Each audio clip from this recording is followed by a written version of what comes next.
Good evening, Facebook world and YouTube world and online theatrical arts loving world. Hi, how are you? It's a new dawn, it's a new day, and it's a new life. And I'm feeling pretty good. Happy New Year, everyone. This is the first Koch Korner of the year 2021. Can't believe that it's 2021. And I feel like good things are on the horizon. Lots to be careful of, and people are still struggling. I recognize that, but still feeling good about what the future holds. This is called the Koch Korner. So welcome to another episode of the Koch Korner, which is part of the Farmers Alley Theater at Home series, the online series where I interview artists, theater makers, and community leaders from Kalamazoo and across the country who are dedicated to enriching the theater while creating opportunity for equity and access to all who love this art form. And tonight I have a very special guest. This is someone who has starred in a production at Farmers Alley and has appeared on our stage another time in a concert. This is someone who is an amazingly talented singer and actor and mover in his own right, but is also a singer, is also a songwriter, and his career is booming as a songwriter as well. Plus, he's homegrown. He went to Loy Norrix High School. So I think that I need to tell you a little bit more about him before we bring him out. Joriah Kwamé is here, and I'm really, really excited to talk to this very talented young man. Joriah is a composer, actor, singer, playwright, and more. He's written at least 6 musicals. In fact, he's probably written his 7th just during the reading of this bio alone. He has been named the winner of the ASCAP Foundation Cole Porter Award as part of the 2020 Johnny Mercer Foundation Songwriters Project. Now, this award is given to someone who has participated in the ASCAP Foundation Musical Theater Workshop, who writes music and lyrics, and whose work shows promise, and boy, does it ever. Joriah's musicals are getting tons of buzz, including most recently his most recent musical, Little Miss Perfect. In fact, he won the 2019 Write Out Loud competition hosted by Taylor Louderman, Broadway star, the prize for which was having his original song, Little Miss Perfect, recorded by that Broadway star herself. He has even performed with such R&B and neo-soul artists such as Anthony Hamilton, The Dramatics, Lyfe Jennings, and Keith Sweat. Joriah has been on the Farmers Alley stage a few times. He starred in our 2019 production of Avenue Q as Gary Coleman, and also performed alongside fellow composer Jeremiah Downs in a concert of Jeremiah's original songs. Ladies and gentlemen, please welcome Joriah Kwamé. Hi. Hello. How are you, Mr. Award-winning songwriter? I am doing really good. I am feeling a new wave of hope, as I'm sure a lot of us are this week. And the new year is upon us, and the energy feels good. I've just been, trying to relax and get ready for a lot that's going to happen this new year. Things are going to open back up, and the world is coming back, hopefully stronger than ever. So I've just been trying to, lay some groundwork to make sure that I can hit it hard. Absolutely. Yeah. One thing I forgot to mention earlier is that, we would like to hear from you if you're watching. Joriah is not only phenomenally talented, but also a great guy and very approachable and would love to talk to you. So if you have any thoughts or questions, go ahead and join the conversation. You know what to do. Oh, Julie's here. Okay. So lucky to have Joriah's original song in my choir library. Oh, this is the time for the first story time. I went to Maple Street Middle School, and Julie Rogers Davis was my choir teacher, and she was the one who showed me how to transcribe to sheet music my first ever song, because my song Undecided that I had written was performed by our choir. And so she is like such an icon to me, and was a very essential starting point to my on paper writing experience. So yes, shout out to Julie. Shout out to Julie. She's an awesome teacher, and she's inspired many people. I guess while we're at it, you can't call me Mrs. Davis anymore, just Julie. I'm sorry. It's weird, isn't it? Like when you have a teacher and then you become an adult, and then I'm still a child. Well, I just want to quick shout out to another teacher that you had during your time at Loy Norrix. You took a special musical theater class, right? With my wife, Deneen Koch. Koch, yeah. I got to know Deneen through the EFA at Porter Central and fell in love with her, and also fell in love with Uta Hagen and Stanford Meisner, to name a few acting icons. And it was just a very eye-opening experience for me as far as my life as a performer. So yeah, that was actually how I ended up discovering Farmers Alley, was through Deneen, and finding out that she worked at a theater in Kalamazoo. Love it. Yeah. Love it. I mean, teachers, right? Like, special shout out to teachers, especially during this pandemic. Thanks, Got Uncle. to give a shout out to teachers. Ross Fleming Jr., I'm proud of you, nephew. Very intelligent and talented man. Your Uncle Ross. Uncle Rossi. Awesome. Thank you for watching, everyone. Yes. Well, you know, I think some people, you know, going to your past here, going back to Maplewood, Maple Street. Maple Street. Sorry. You know, hitting your background there. So tell us a little more about your background. How did you first become involved with, you know, with the arts and acting and singing? Yes. So music and performing in general is in the DNA of me, quite literally. My maternal grandfather was a professional gospel singer. And that's something that I grew up knowing, and I had awareness of him and his legacy as far as what he did. It was church singing and gospel music. And that kind of implanted in me the idea at an early age that music and arts in general can surpass oneself, especially in a church setting. The singing is representative of something more than anything physical, more than anything specific to one person. Even it surpasses you. They call it the anointing. You get the anointing, and all of a sudden you're able to create this beautiful art. So like having that groundwork, I think, was pretty influential to the way that I think about art in general. I started kind of singing at first, just, you know, church songs and in church, but then that kind of turned into my parents introducing me to like the music of their time, you know, R&B, neo soul, and jazz, and a million styles that I, you know, as a little kid was like, very interesting, all these different sounds, like, and took it in very early. And that kind of led to me starting to want to write my own pop music, R&B music. So I released a album called Alive when I was 14 and 13. Was I 13? I think I was 13.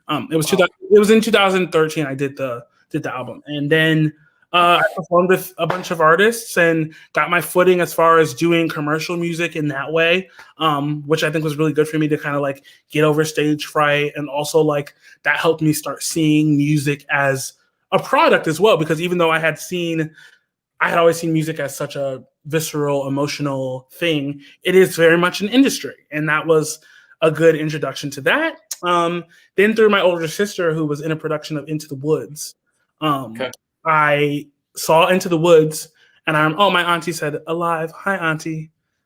She loves my album. Yay. Of course she does.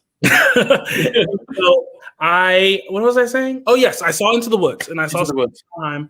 And looking back on it, I realized I had synesthesia without knowing. Which, if you don't know what synesthesia is, it's basically like you will see something or hear something. One of your senses overwhelms other of your senses, and you can kind of visualize things at a deeper level because of the stimuli around you. So with me, I kind of have synesthesia with music. Like I oftentimes will hear music, and my mind goes to visuals that are either dramatic in context, or for some people it's as simple as color. Like some people will hear a song and see red or visualize colors and things. But for me, I was sitting there at Lloyd Norris Theater where my older sister Tori went, and the beginning of Into the Woods, that dum bum bum bum started, and I instantly understood what was happening. We were walking down the woods. Each eighth note was a step. And the whimsical orchestrations, I'm like, oh, this is like a fairy tale wood. I got it immediately. And then the show started, and I'm like, how did I know that? And then that was kind of my first masterclass by the famous Stephen Sondheim, that music can quite literally make you feel something, not in an emotional sense, but like you're walking in the woods because this music sounds like you're walking in the woods. And that kind of was the like mind-blowing experience for me that I think really colored the way that I write music now and the way that I act as well, in reverse. So yeah, that's kind of how I got into theater. The rest is history. And now, yeah. I love these stories. I also love Stephen Sondheim tremendously. Yeah. I also want to say that when I was 13, I was collecting baseball cards. So I think you and I are very similar in what we were doing at the age of 13. That's just crazy. I can't believe you were dropping albums at 13. Yeah. So, well, then I guess I left out a huge part. What really made me realize that I loved writing musical theater was when in 2013, Oh, boy, I cannot speak. My mother is oftentimes in charge of putting together the Black History programs in this county for Kalamazoo Public Schools, and so I've been lucky enough to be able to perform at them since I was young. Whether it's just singing, lift every voice and sing, or like doing a presentation on an iconic Black entertainer and singing one of the songs. I had always done things like that up to that point, and this year I remember the show Smash was out. And it had been out and it was like taking over the airways. I was obsessed with it. I was like, whoa, I guess people do have to like write the musical. So that show was really, cool for me to see maybe what it's like behind the scenes. So I was like, Mom, what if I did like a musical about Martin Luther King Jr.? And she was like, okay, yeah, no, that would be really good. Do you know how to do that? And I was like, I can figure it out. I'm watching Smash right now. I think I can figure it out. And so I pretty much, it just goes to show when you're young and you're malleable and you have ambition, if you just do it, you can do it. Like I just kind of tried, I put together a draft of the show. I did some research on MLK to get the plot points. And so we staged production of Dream, a new musical at the Little Theater. And that was the first musical I had written. And I realized, wow, this is insane. You imagine something in your mind, you put it all together, and then you give it to these actors, and then you get to watch them. It blew my mind, and it still blows my mind every time I see my work performed. It's so bizarre. And so that was like the first moment of me writing a musical, and I literally am so addicted now that I just know I'll be doing it forever. So. Julie says it was wise and musically mature beyond your years. Oh, thank you. You would know. And Rob said that Stephen Sondheim unlocked your genius. God, he just stuck it right in there. Do you, as a singer, because you're an incredible singer, is it hard for you to let go and let other people sing songs that normally you would? Oh, this is the best part. I don't know if there was ever. I'm sure when I was younger, there were some moments where like maybe an actor interpreted something that I didn't necessarily intend, and so maybe I don't know. I don't really remember it because it was so long ago. But now I can't even. It's an odd sensation when you write music a lot. You start to not be able to hear what you're creating. I don't remember who said the quote, but someone said maybe it was Denis. I don't know. Someone said you cannot create and analyze at the same time. I remember hearing that quote, and that is so true for me. I can sit down at the piano and I can feel what I'm feeling. I can get it on the page, but until I pass it on to someone else to show me what I've done, I'm not necessarily able to like unbiasedly look at it and interpret it. So it's always so interesting to me to see how actors hold on to certain parts of songs, or maybe a line that I meant as one way, they'll like take it and like really motivate it in a way that I didn't intend. And I'm like, oh, naughty. I like that. And so it's like a fun game of like how to make this fresh and how to make this new and how to make new discoveries as a composer when artists interpret. So I love collaboration more than anything. And it has been the biggest learning tool for me as a writer. That's awesome. And it probably helps you as a performer too. Oh, yeah. Oh, yeah. It definitely helps because it's like, I feel like a great song is always one that like everything you need is in the words or in the music. Yep. And if you listen to the music and let that guide you, and you look at the words and you let that guide you, you should be able to execute any song. So when I'm writing, I try to do the reverse of that. What do I want the actor to feel in this moment? How can I trigger them positively or in that moment through the music? And that kind of is one of my methods of making sure it's performable.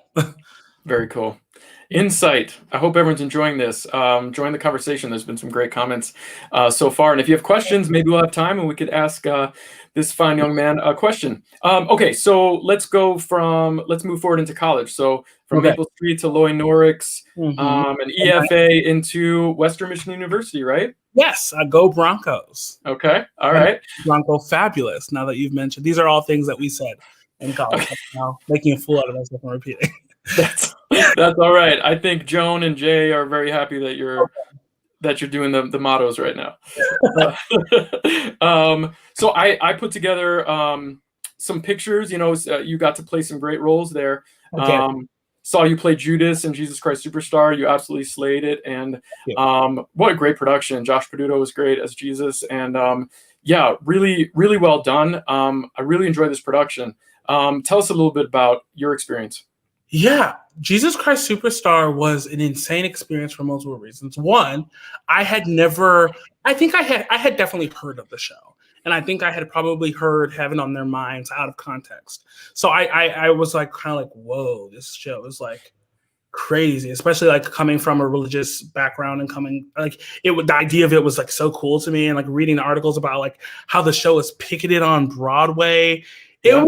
It's like so legendary, and Andrew Lloyd Webber is a legend in every right. So like diving into that score itself was just mind-boggling, but also Patrick Cassidy directed that production, which working with him, if you don't know him, he is an actor and a singer. He is the brother of David Cassidy, the late David Cassidy, rest in peace.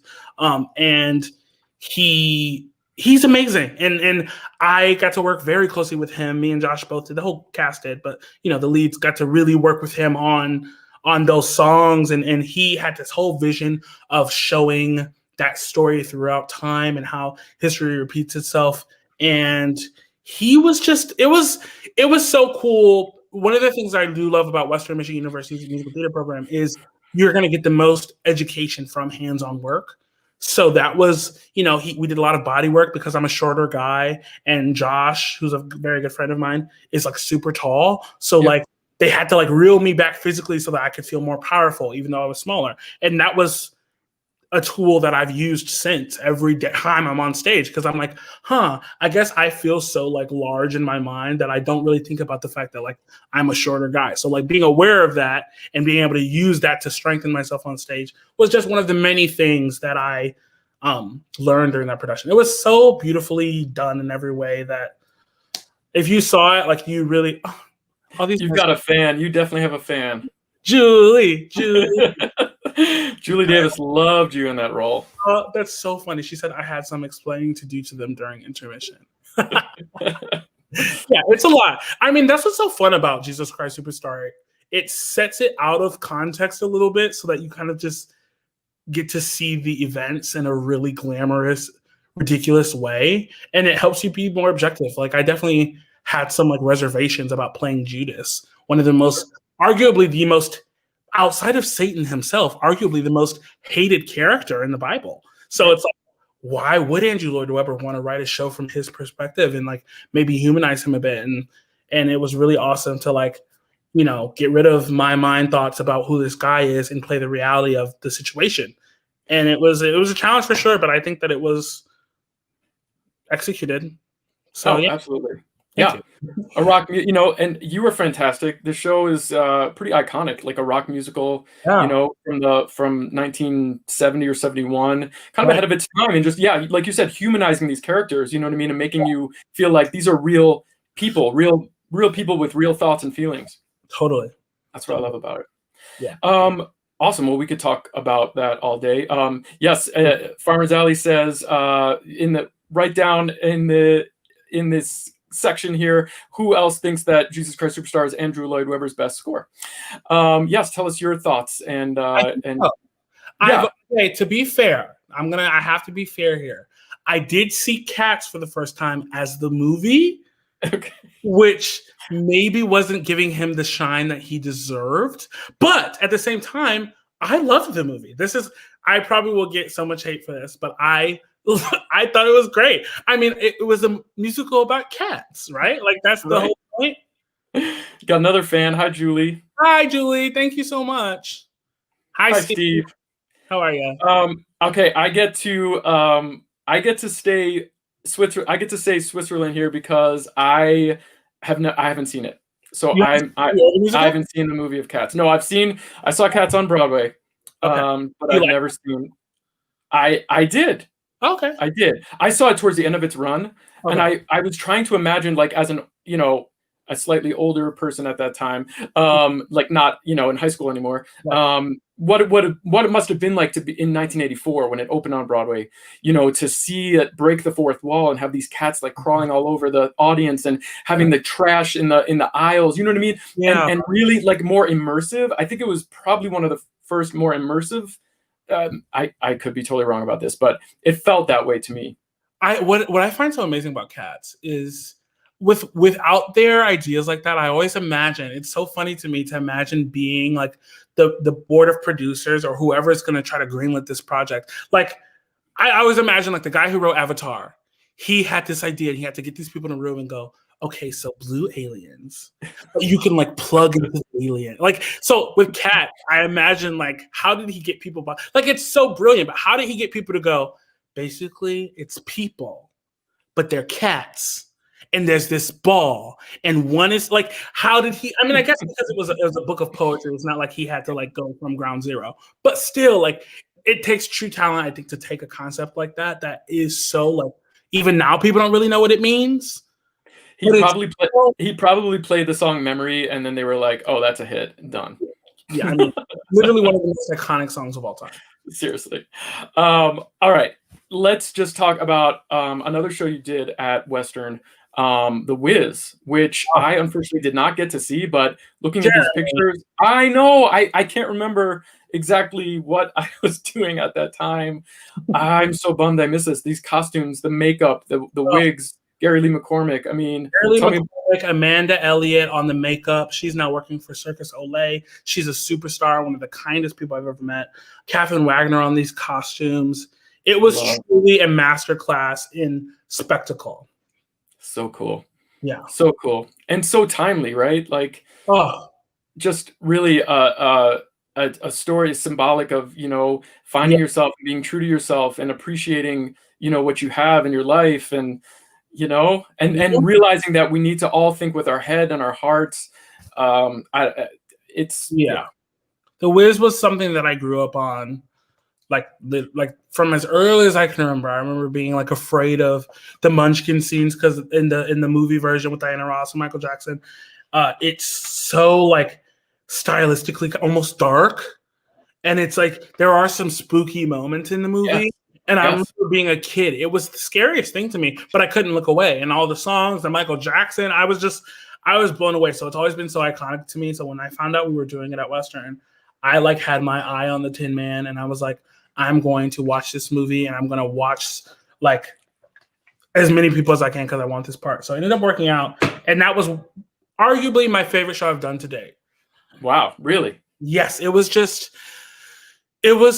was choreographed. So it was directed by Jay Burko, and it was choreographed by Monique Haley, what Monique did with the show as far as the dance was just so, her concept was to just kind of pull from all places of the Black diaspora of dance and kind of create this fantasy stylized version of what the Wiz would be. So there were some, some voguing moments from 1980s Black New York, but there were some swing 1940s influence. There was some like Chicago step influence. There was some African influence. There was some hip hop influence. It was very eclectic, but so cohesive.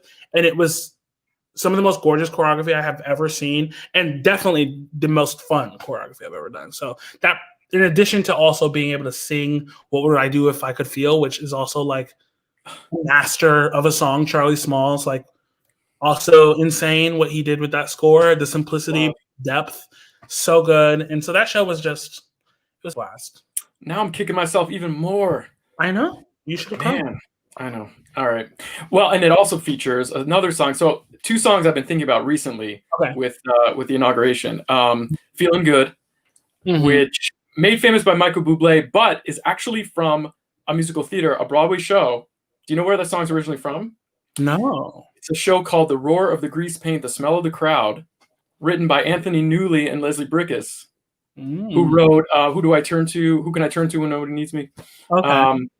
A lot of people don't know that. And it's about class warfare in England, but it's sung by a Black man in the show about getting his freedom. So it's very symbolic of it was in the mid-60s. Yeah. Anyway, awesome. Little history, little trivia. But The Wiz, Can You Feel a Brand New Day? That's the other song that's floating around in my head. A very iconic song. Totally. I love it. This is so appropriate right now. The iconic song dissection. We're going to have to do a whole other thing with that. Rob's been singing Everybody Rejoice. Good song. Let's see. Remember, you helped to direct The Wiz for my school with my students. That's my mother. Hi, Mom.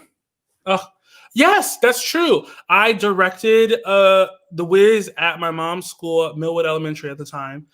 starring Kamaria Tilly, who's another local talent. She's done stuff. She's just a singer as well, but she also did Hairspray at the Civic. And yeah, it was watching kids fall in love with theater. I think if you haven't worked with kids on theater, especially kids who necessarily don't have the biggest theatrical background, it is the most like lovely thing ever. Because kids don't question anything. They're like, "Oh, I'm a lion, rawr, got it, moving on." Yeah. I'm a Tin Man, so I can't move. Like things that adult actors are like, how do I be like? When I was the Tin Man, I was like watching videos of machines and like factories and trying to like emulate the isolated movements. But kids are just like, I'm a robot doing it really committedly, and it's brilliant. It's kids are just have no inhibition, so it's always so inspiring to watch kids do theater because it's a masterclass of trusting your instincts and letting go. And fearlessness, right? Fearlessness. Totally. And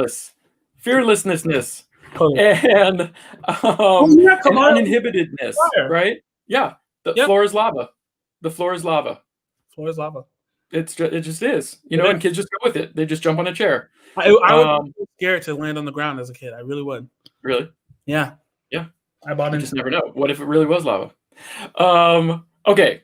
Let's just move a little bit forward into Farmer's Alley because I pulled a short clip, but you starred in our 2019 production of Avenue Q as Gary Coleman, and I put together a picture as well. So Hunter, yes. So here's a picture of you with Harrison Bryan. He's awesome. The whole show is great. I'm currently writing a Pinocchio musical, like a dark retelling of Pinocchio with Harrison Bryan and Teresa Attridge, who I met in this very production. You did. That's right. Teresa was Christmas Eve. Yep. And Harrison, of course, was Princeton and Rod. Correct. And the whole cast is in the top right corner there. And the bottom right corner is the other main time you were on the Farmer's Alley stage, which was that concert of Jeremiah Downs' music. And you were phenomenal in that, too. Thank you. Yes. Well, I think we should give our viewers a little treat and show them a little bit of you as Gary Coleman in case they didn't get to see the show in 2019. Here's a little bit of you as Gary Coleman. Hunter, roll that Avenue Q footage. Oh my God! It's Gary Coleman! Yes, I am. I'm Jeremy Koch from TV's Different Strokes. I made a lot of money that got stolen by my folks. Now I'm broke and I'm the butt of everyone's jokes. But I'm here, the superintendent on Avenue Q. It sucks to be you. It sucks to be you. I feel better now. Try having people stopping you to ask you, What you talking about, Willis? it gets old. It sucks to be you. On Avenue Q. On Avenue Q. On Avenue Q. But not when we're together. We're together here on Avenue Q. We live on Avenue Q. Our friends do too. Till our dreams come true. We live on Avenue Q. This is real life. We live on Avenue Q. You're gonna love it. We live on Avenue Q. Here's your keys. Welcome to Avenue Q. Yeah. So cute. Twitter. Wow. And the director of that production is watching, Rob Weiner. Rob Weiner. Woo! Awesome job he did. That was so cute. What a great production. And you were fantastic. And, you know, I think one thing that maybe people don't know is that traditionally Gary Coleman is played by a woman. Yes. And you know what? I found that out when I had to sing the score. But as someone with this amazingly awesome high voice, we were just like, yeah, it's got to be Joriah. It was a good challenge. Like that was another.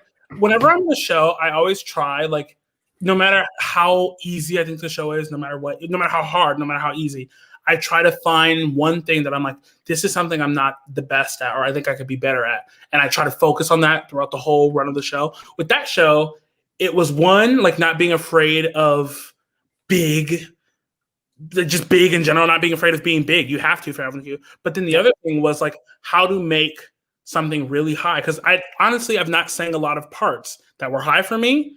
That one was high for me. So I had to figure out how to disguise that with technique and how to not seem like I was panicking about the singing, how to like still execute everything, and how to not let that take over my acting performance. And that was such a masterclass of how to do that. So I'm very thankful for that experience. It was so fun also.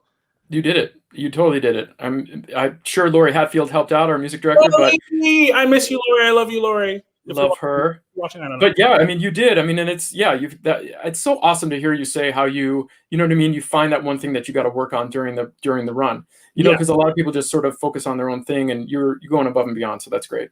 Thank you. I love it. Avenue Q is since we've been having this whole moment where every time we talk about a show, we talk about the show even further. I think that the most impressive thing about Avenue Q is that it beat out Wicked and Caroline or Change, which is my favorite musical of all time, for the best musical that year. Like, how do you beat Wicked? And how do you beat Caroline or Change? You just have to be Avenue Q. Brilliant. It was just the right show at the right time. It really struck a nerve. Rob said that you did. You made it. Rob. You made it seem effortless, my friend. Thank you. Yay.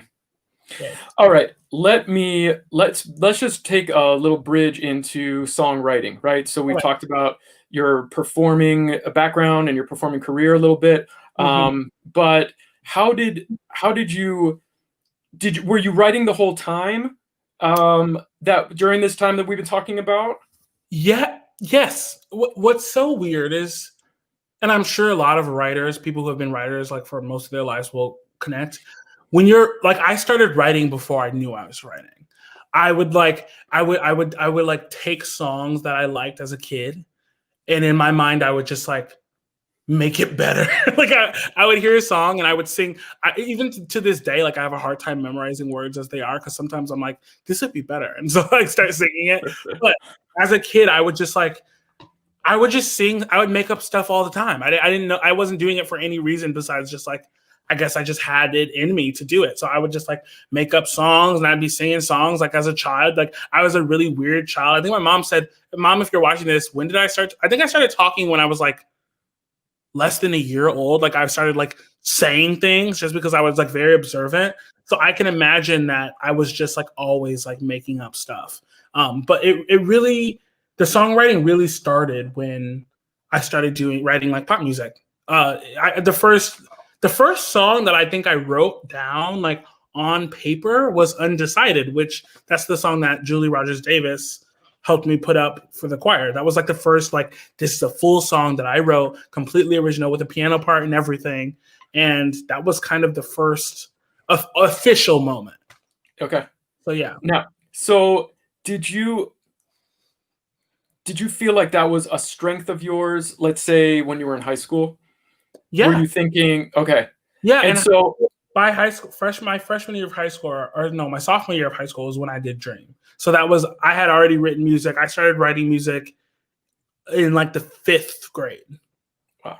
Yeah. Okay. And then it progressed from like just songs for like in my album or something to my sophomore year of high school. I wrote my first musical. When you were a sophomore, yeah, if you were in the bathroom holding a hairbrush and giving your Tony speech, was it as a performer or a songwriter? I think I want to say that it was as a performer. It's so funny because my mom says I was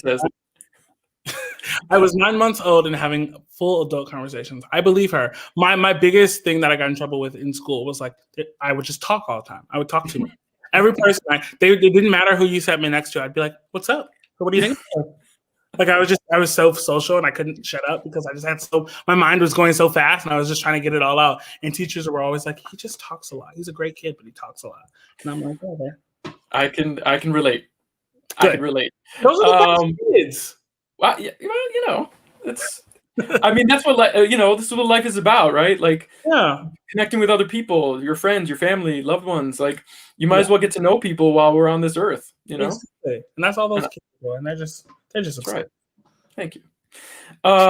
Okay, so tell me about what led up to you winning the Cole Porter Award, and what led to you winning the Write Out Loud Award. So The Write Out Loud situation is, I think, a prime example why whenever young songwriters at the very beginnings of their writing careers ask me, like, how can I be successful as a writer? Like, how do I get started? The thing that every writer will tell you is you just have to write, write, write, write. I had written, by that point, when was that? That was my junior year of college, I think. No, was that my senior year? I don't remember. I'm having a mind moment. But I had written a lot by that point. I had done a lot that was self-produced or produced by my family, or I put stuff up myself and came up with demos myself, and we're just kind of like keeping them working for the sake of my craft and not necessarily for any physical payoff. So when my friend tagged me on the Playbill post that Taylor Lauderman was holding the competition, I was like, oh, great, because I had hundreds of songs to choose from. So what I did was I sent Taylor Lauderman a folder of about 15 of my songs that I thought she would sound great on. And because I had so much material up to that point, I could do that. I could think through my head, like, what songs would be good. Ultimately, that was also around the time that I had started deciding I was going to do the charity project that I did in college called Tapes of Song Cycle, which I did to raise awareness for suicide prevention. Because I had lost a friend to suicide recently, close before that. So I was wanting to get that out into something and help challenge and action in that way, because that's a topic that needs to be talked about more. Absolutely. Whole another conversation. So I did Tapes of Song Cycle, and Little Miss Perfect was a standalone song that I had before that was just kind of like a more generic version. Like, I knew I wanted to be like a closeted lesbian high schooler who's trying to be perfect, but she's closeted. So she's like, I'm not perfect. Internal struggle. But that's all it was. But it also related to that song cycle. So I put it in the song cycle. So I had a solid version of the song for that. I had just recorded like a piano vocal with my friend Rachel Sell in a practice room. I had already sent Taylor the folder of like 10 songs. It did not originally have Little Miss Perfect in it. It was like a bunch of different songs. And then I had more solid demo of this song. So then I was like, I remember I was sitting on my computer and I was like, I already sent it in. Should I not send it? Like, is she going to see it? So I was like, whatever. So I remember dragging the little MP4A to, I dragged it to the folder, and if she sees it, she sees it. If not, it's fine. So then months go by because there was a lot of submissions. They weren't expecting as many submissions as they got. And I ended up getting an email one day that she was like, you should be very proud of your song, Little Miss Perfect. I want to do it. Let's work together on this. And I was like, Little Miss Perfect? What? Out of all those songs, that's the one? Because I wrote, to be honest, that was a song that I wrote. I got that first draft really quickly. Like, it was like maybe an hour in the practice room of writing, and then I got Rachel to come over. I recorded her singing it, me playing it, and that was the recording that I sent off. So in my mind, all these other songs that I had spent some years on were obviously at a higher level, but she picked that one, and so I was like, whoa, it just goes to show you never know. Always show all your work that you can. And so yeah, months go by of preparation for that, working with her and Bren Raoula, who does a lot of stuff in the New York scene, 54 Below. He was just nominated New York's like biggest music director by Broadway World. He's awesome. And so working with them more closely was like my first taste into like how that kind of stuff goes in New York. And that was really cool. They got the album was coming out with 6 songs. Taylor Lauderman was only singing my song, which I didn't know. I thought maybe it was just going to be like an album of all her, but it actually enlisted a bunch of Broadway talent. So I was so overwhelmed that she was only singing my song. I felt a lot of pressure. Like, what if people didn't like it or whatever? And so then, long story short, the song came out.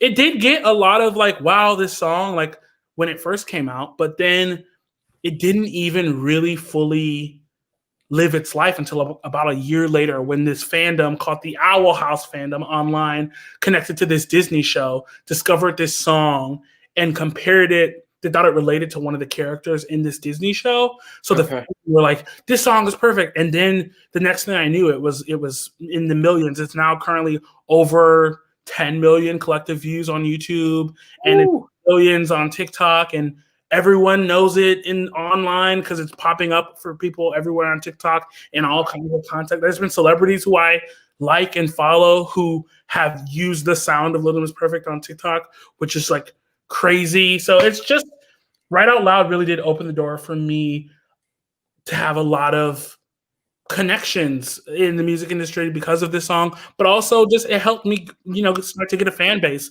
Since then, I started my YouTube channel, which is now at like 23K subscribers and growing.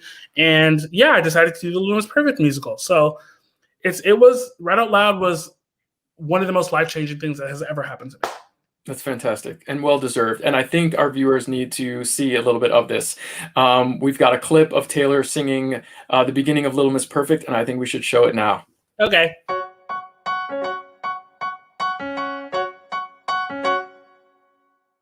Straight hair, straight A's, straightforward, straight past. I don't cut corners, I make a point to be on time. Head of the student council, I don't black out at parties. I jam to Paul McCartney. If you ask me how I'm doing, I'll say, well, I was adopted when I was 2. My parents spoiled me rotten often. I ask myself, what did I do to get as far as I've gotten? A pretty girl walks by my locker. My heart gives a flutter, but I don't dare utter a word, 'cause that would be absurd behavior for Little Miss Perfect. Na na na na na na na na no, I can't risk falling off my throne. La la la la la la la la, love is something I don't even know. Straight hair, straight A's, straightforward, straight girl, Little Miss Perfect. That's me. Very cool. Thank you. And even though she's not a Bronco, she is a Michigan college grad, University of Michigan. Yeah. This is so cool. That must have been just I can't even imagine being in your shoes and just having this Broadway star singing your song in this big way. It was a prime example of sometimes you don't dream big enough. Like I thought for so long, like if I could ever just like get one of my songs to be sang at 54 below. That was in my mind. If I could hear one of my songs at 54 below, that would be like me making it in my mind. So like, when that was just a, side thing that happened from Right Out Loud, Izzy McCullough from the Prom sang Little Miss Perfect at 54 below for our concert. That was like, okay, well, check. That can't be my biggest dream. That can't be my biggest theater dream. Like, of course, I wanted to have a show on Broadway, and hopefully that will still happen. But I think so. you just have to dream bigger, and you have to like not think that things will never happen, because then the thing that you thought would never happen will happen. And then it's like, well, what's your dream now? So that was a really cool moment for me to be like, you really can do anything you set your mind to if you can do it. So, and you never know what's going to blow up. You know what I mean? That song was, it had some popularity, but then somehow the Disney crew saw it, and now it's over 10 million. So you just never know what's going to blow up. And if that leads to, and that wasn't the song you were expecting to be the one that made you fit, you know what I mean? And so if that leads to other great things for you, which it will, and it is already, that's just really, it's phenomenal. Thank you. Yeah. It's been nothing but amazingly blessing, and amazingly blessing. That doesn't make sense. I knew what you meant. Dream bigger. That's dream big and dream bigger.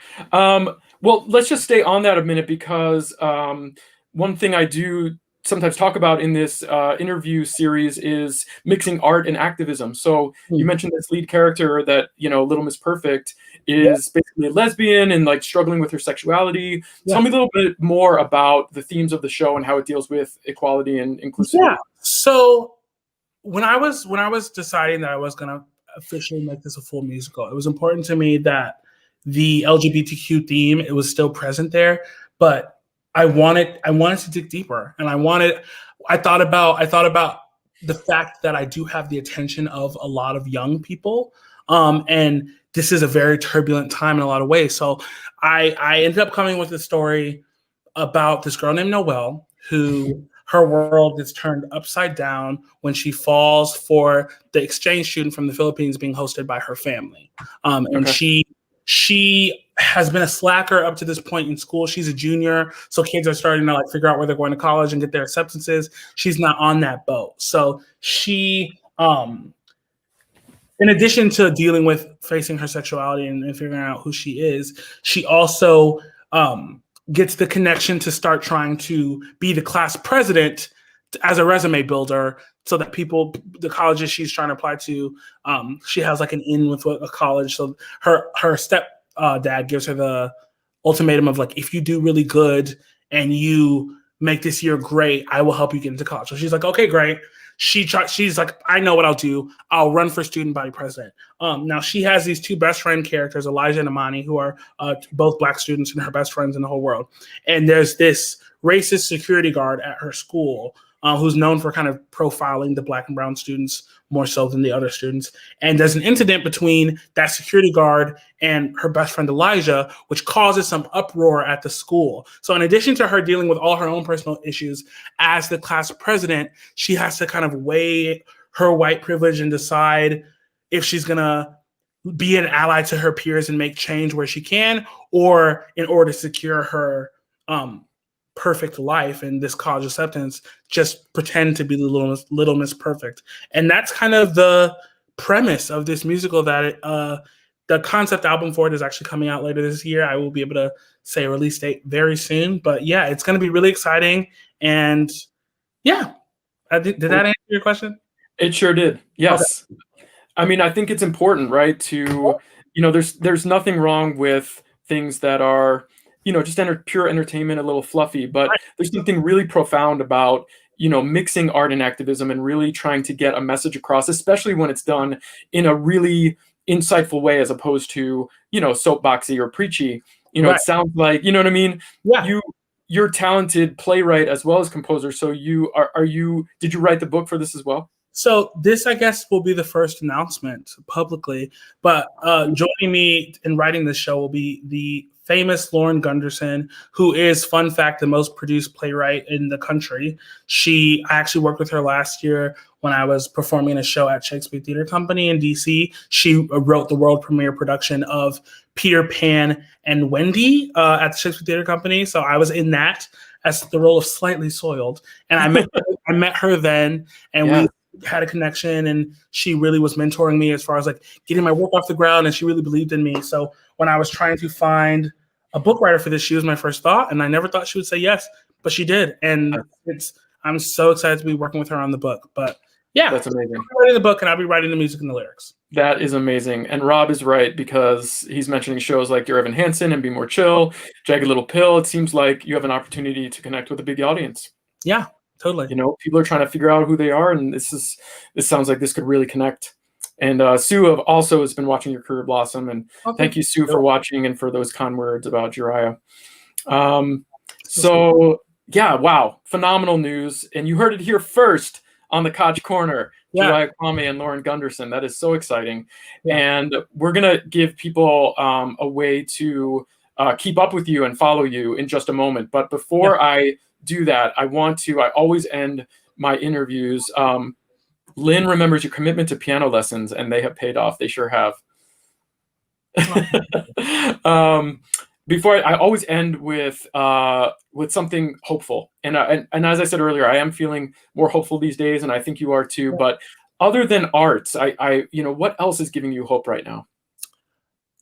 This is maybe an untraditional answer, but Gen Z, the kids, what is so moving to me about them as an age group, a lot of people give them a lot of crap for being so vocal online, despite being so young, but they have a way of connecting to culture. They've used the internet as a tool that surpasses anything physical. They use the internet as a way to connect in a new way. Like to protest Trump, a bunch of students sold, like they all got together on TikTok and was like, here's a website where you have to reserve your seat for this Trump rally. If we all go and intercept this rally and book a ticket, the occupancy will be super low.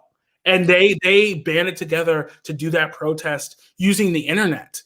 I mean, they are the new age of activists. In the 60s, it was the kids who had to be at the forefront, going to those diners and getting spit on and going to all these places. It's young people. Young people have the ability to put themselves physically in those dangerous positions. So how cool that now they can do it from their computers.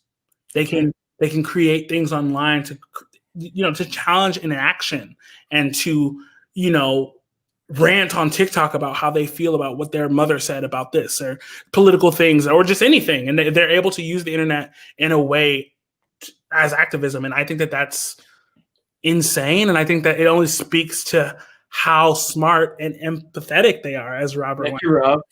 They're amazing. And my little sister is Gen Z. Shout out to Zakaya.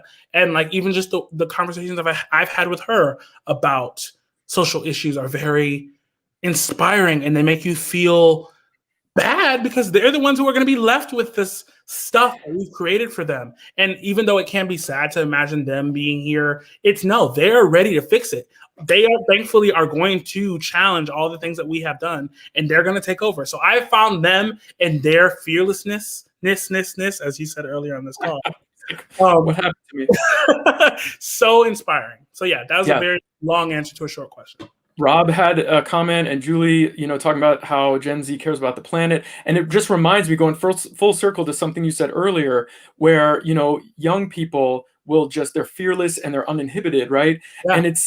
But it's also, things are so clear to them. Like, should we save the planet? Should we do things to save the environment? Yeah. Should everyone have healthcare? Should everyone have affordable education? You know what I mean? All these things that are going to make the world and our country a better place. It's just like, it's like a no-brainer, right? Yeah. And so we need, and using the tool of the internet and social media, like Julie said, Gen Z knows what's up. They do. And I'm glad the world is in their hands. They will uplift it. Me too. Well, Joriah, it's been an absolute pleasure and an honor to talk to you. Okay. And I hope someday you'll say you knew us when. Oh, I will. Has a place in my heart. That's good.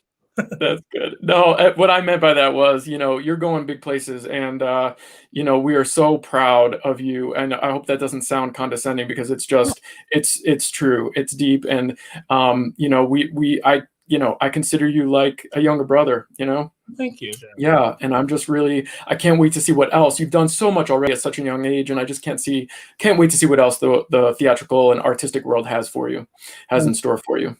Thank you. Do you have any final words? How can people follow you? Hunter, can you play his... Thank you, Hunter, for being our producer. All the normal social medias as Joriah Kwamé. It's spelled out right there. My website, if you want to check out some of my archive of work or some videos I've released all at once, is JoriahKwamé.com. I work on my website myself every day. So like everything you see is my sweat and my blood on the website. So please check it out. Follow me on Spotify, because I have a few things up now and a lot more going to be hitting all the streaming services this year. So stay tuned. Awesome. The website, the Instagram, the TikTok, the YouTube. Don't forget our YouTube channel. TV. I can't believe I forgot my YouTube. Please subscribe. I do a lot of videos, some fun content, some project-based content, just like whatever I can think of. And it's awesome to have, the composer of a song kind of break it down. I saw you doing that on your channel, where you were breaking down a song and then showing somebody singing it. And I find that incredibly interesting. And I think a lot of our viewers would too. So yes, follow him on all the socials and his website and everything. Mom, thanks for watching. Thank you, Mom. I'm glad you enjoyed the interview. Lynn, thanks for watching. Everyone, thank you for watching. And please follow Joriah. You are going to be blown away by his talent if you're not already. And keep checking to see what he has in store. And in fact, we'll have some news coming up too, because you and I are going to collaborate, and we're going to do a reading of one of your original musicals in March. So I hope everyone will check our socials and our website, and I will be posting more about that very, very soon. Joriah, thank you again for being with me and letting me interview you and giving us some of your precious time. Oh, of course. It was a blast. I'm reeling, Jeremy. I'm reeling. Well, I'm honored to have you. So I'll have to have you again, and we can just break down like all of those. So we'll just do a whole like musical theater song breakdown show. That will be so fun. All right. Have a great night, Joriah. Hunter Pitch, our producer, thank you so much for producing, my friend. And you're part of Gen Z, so, save the world, okay? I just want to say a few things about what's coming up, or what's happening with Farmers Alley and what's coming up. Currently, we are offering our triple pack bundle. If you missed any of our virtual events from 2020, Lady Lorraine, The Conviction of Lady Lorraine, By Request, or Home for the Holidays, you can watch all three of those for the low price of $24.99. Go to our website for more information on that. That runs through this Sunday, the 24th. Up next at Farmers Alley, another episode of Lights, Camera, Musical. On Sunday, the 24th, featuring one of the best Broadway musicals and one of the best movie versions of that musical. Host Rob Weiner will take a closer look at Fiddler on the Roof. So don't miss that this Sunday, the 24th at 8 p.m. Lights, Camera, Musical with Rob Weiner. Then on Thursday, the 28th, another delicious episode of Dinner and a Show with host Julie Nemitz. She and her guests will enjoy food and tantalizing theater talk. And then on Sunday, the 31st, also at 8 p.m., get ready. It's going to be a big one. A Broadway Battles Movie Mania edition with a guest host. This is the first time a guest host and a guest judge will be in the hot seat. Mr. Nat Zagree will be the judge, and 3 musical theater dorks named Adam Weiner, Rob Weiner, and Jeremy Koch are going to fight it out, wearing tap shoes and hitting some high notes. So tune in on Sunday, January 31st at 8 p.m. for Broadway Battles Movie Mania edition with Nat Zagree as the guest judge host. And finally, be on the lookout for info on our special Valentine's Day virtual event, 7 Nights of Valentine's Serenades, featuring DJ Bucciarelli, Ryan Vasquez, Tony Perry, Dwight Trice, Kevin Toniazza-Naughton, and Alex Pracken, and yours truly. If you buy a virtual ticket, you will receive a link each of the 7 nights leading up to Valentine's Day with a warm romantic love song performed by these artists. It's better than a box of chocolates, and it will be delivered right to your email inbox. Don't miss it. And a quick appeal, the pandemic has hit everyone hard, but the arts industry has been hit especially hard. If you like what we do, and if you're financially pretty stable, please consider making a donation to us at farmersalleytheater.online/give. Or you can text the word give to 269-230-0001. Thank you so much again for watching. Thanks to our producer, Hunter, our wonderful guest, Joriah Kwamé. And in the spirit of creating art and theater, which is always collaborative, remember that we have to work together to make the world a better place. Good night, everybody.